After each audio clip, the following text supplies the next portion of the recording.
میرے دوستوں، آپ کا میزبان علی عادل خان روح کی غذا پروگرام لے کر آپ کی خدمت میں حاضر ہے۔ آپ دیکھ رہے ہیں راہ سکون چینل۔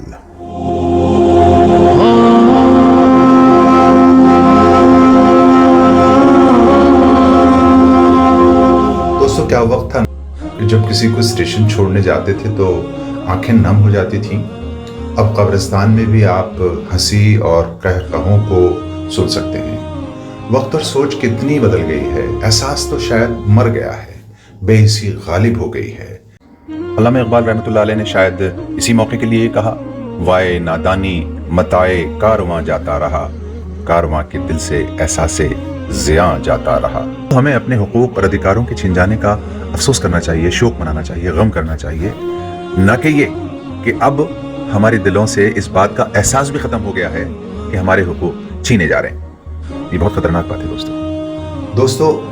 صحیح وقت پر حکمت اور اخلاق سے بولے گئے دو الفاظ وقت گزرنے کے بعد لمبی لمبی کہانیاں سنانے سے کہیں زیادہ بہتر ہوتے ہیں۔ کسی کو تکلیف دینے کے بعد جتائی گئی محبت اور نظر انداز کرنے کے بعد دی گئی اہمیت کوئی معنی نہیں رکھتی، اس لیے فیصلے وقت پر لیے جائیں تو بہتر ہے۔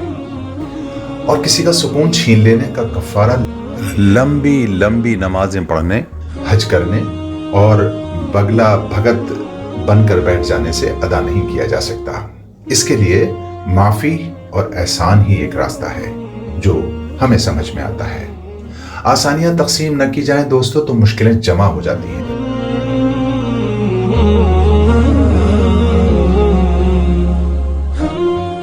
دوستو، آپ جانتے ہیں کہ دنیا کا سب سے قیمتی آئی ڈراپ کون سا ہوتا ہے؟ وہ ہوتے ہیں آپ کے آنکھوں کے آنسو، جو اللہ کے خوف سے یا امت کی فکر میں یا امت کے غم میں، آخرت کے غم میں بہے ہوں۔ اس میں 1% پانی اور 99% احساسات ہوتے ہیں، جذبات ہوتے ہیں، اور یقینی طور پر اس کے نتائج بہت جلد آپ کو دکھائی دیتے ہیں۔ جب کبھی اپنوں کے درمیان بیٹھے ہوئے آنکھیں آنسوؤں سے بھر جائیں، پھر چپکے سے بے بسی اور محتاجگی کے آنسوؤں کو صاف کرتے ہوئے چہرے پر جو مصنوعی مسکراہٹ سجائی جاتی ہے نا دوستو، اس وقت زندگی پر بڑا رحم آتا ہے۔ اللہ ہر قسم کی محتاجگی اور بے بسی سے ہم سب کو محفوظ فرمائے۔ آنکھیں تالاب تو نہیں پھر بھی بھر جاتی ہیں، دل کانچ نہیں ہوتا پھر بھی ٹوٹ جاتا ہے، اور انسان گرگٹ تو نہیں لیکن رنگ پھر بھی اسی کی طرح بدلتا ہے۔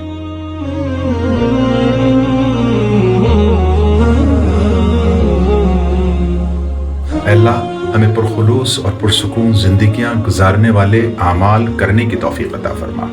مقدر کی دنیا جو تو نے طے کر دی ہے وہ عافیت، برکت اور عزت سے عطا فرما، اور ہم سب سے آخرت کے لیے مجاہدے اور محنت کرا لے، اس کی ہمیں توفیق عطا فرما دے۔ تمام مخلوق سے تیری محبت کرنے والے ہو جائیں، ہمیں ایسی توفیق دے دے۔